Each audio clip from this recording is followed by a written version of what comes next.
The architect of modern Canada, the most loved Prime Minister in recent history, turned into one of the most hated politicians in Canada. Why?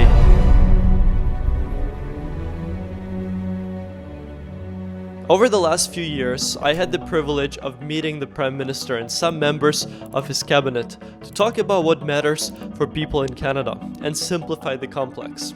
In this video, I want to simplify the complex story of Justin Trudeau and highlight what his resignation means for everyone in Canada, including immigrants. In many ways, it was a house of cards that at some point started falling apart.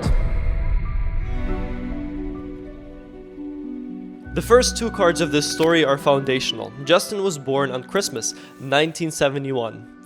What made the boy even more special was his father, Canada's 15th Prime Minister, Pierre Trudeau, and his mother, Margaret Trudeau, was a famous author and an activist. Just think for a second what it means to grow up in the spotlight of the most powerful family in the country. Imagine at 5 you get to meet Queen Elizabeth II, Jimmy Carter, and Fidel Castro. It seems like a fun childhood until he was forced to grow up. On November 13th, 1998, his brother Michel Trudeau died in an avalanche in the mountains of British Columbia.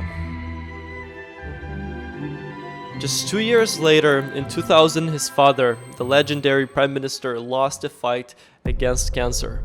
That may be the moment Justin had returned into the public spotlight with all his father taught him.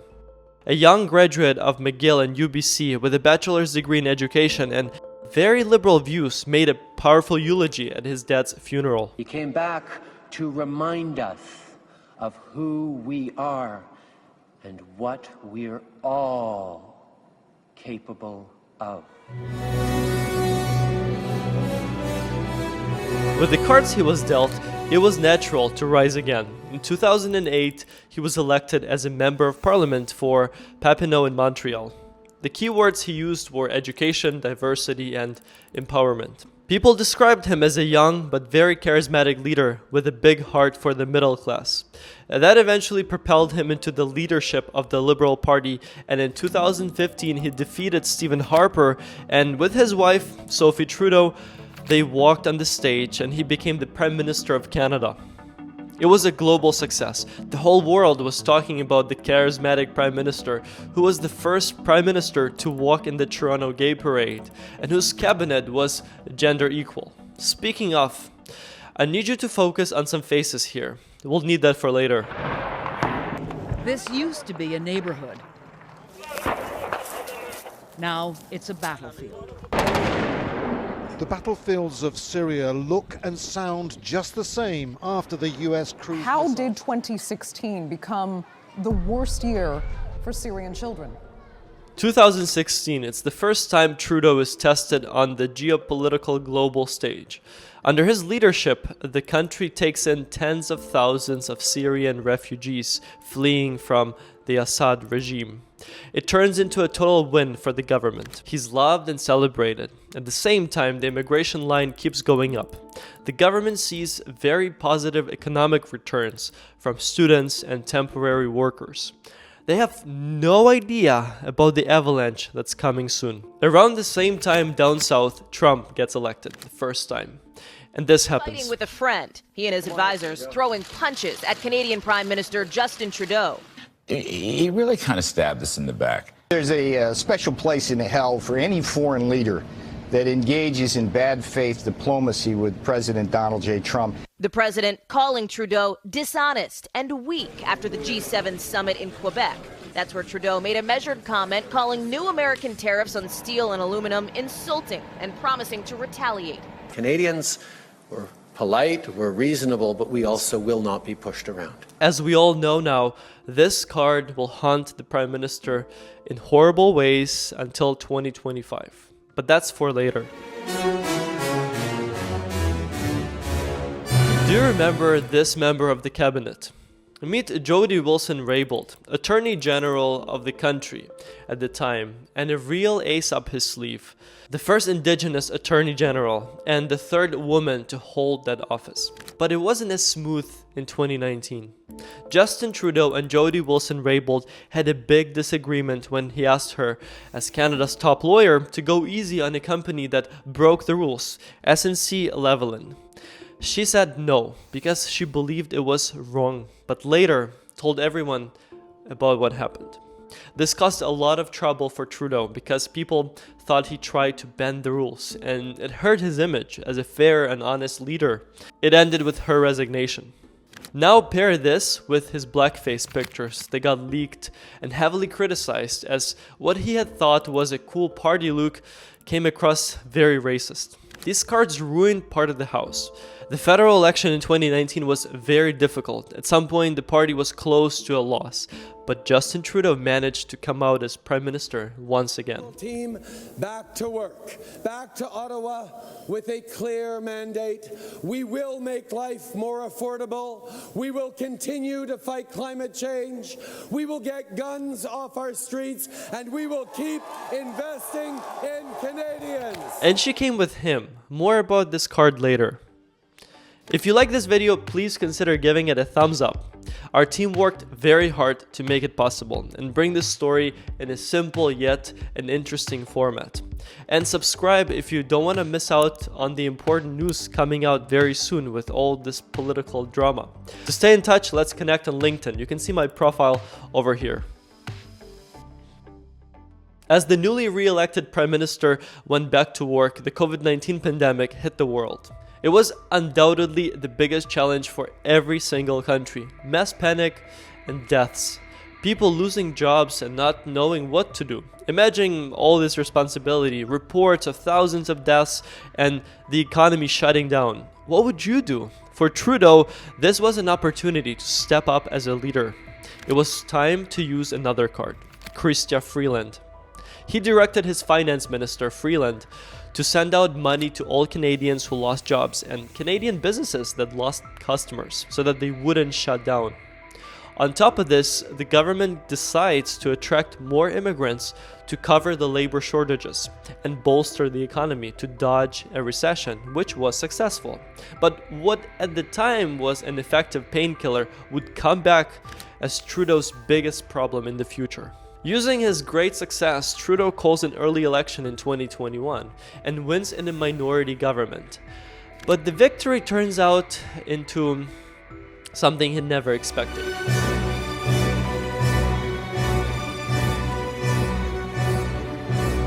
Real Canadians who supporting real Canadians. I immigrant. I came here 25 years ago. I don't like Canada, what's happening unofficial. But this is real Canada. This is real Canadians. I do love them. Look at these hero truckers. Support. They fighting for us. For you, for me, for him, for everybody. What are they fighting for? For freedom. This is not a freedom. What do you mean by freedom? How it's possible that Trudeau and all this government mandate to do vaccine or something like this? Since when government forced to make... It's 2022. Truck drivers are upset because the government says they have to get vaccinated against COVID-19 to cross the border without quarantine. So they drive their trucks to Ottawa, the capital, and park them there for weeks to show they are unhappy with this rule and other COVID-19 restrictions. Some people support them, saying it was about freedom, while others say it causes problems for people living and working in Ottawa, as they are sometimes aggressive and racist. Prime Minister decides to use a card that has never been used by any leader, so powerful that many advisors say that once you do this, there's no coming back. Justin Trudeau and Marco Mendicino, his Minister of Public Safety, decide to use special emergency powers to stop the protest and remove the trucks, which allows the special police forces to clear the streets of Ottawa and arrest the truckers who fight back. This is just the beginning of the fall. Winter 2022, Russia begins an invasion of Ukraine.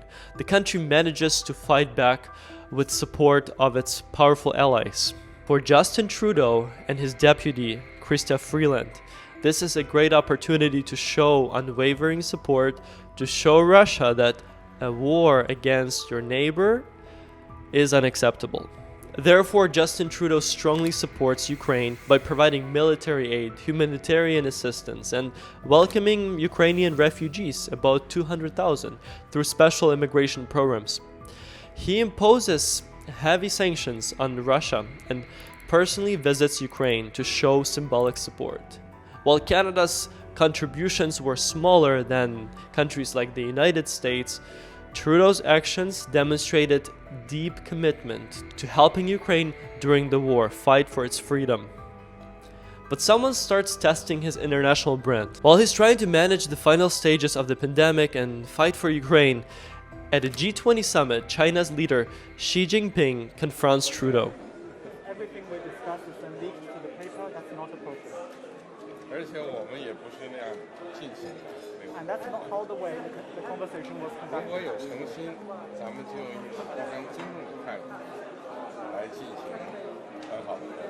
If there is sincerity on your part, free and open and frank dialogue, and that is what we will continue to have. We will continue to look to work constructively together, but there will be things we will disagree on, and we will have to continue. Let's create the conditions first.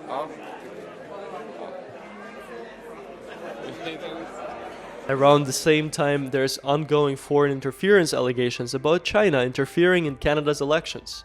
Along this, 2023 and 2024 start seeing the results of the money printing that took place to save people during the pandemic. Inflation, prices rise, things get very, very expensive. Plus, the immigration is at all-time highs, which means a lot of people are fighting for the limited supply of products and housing that, together with inflation, make Canada the most unaffordable housing market in North America. People can't buy homes.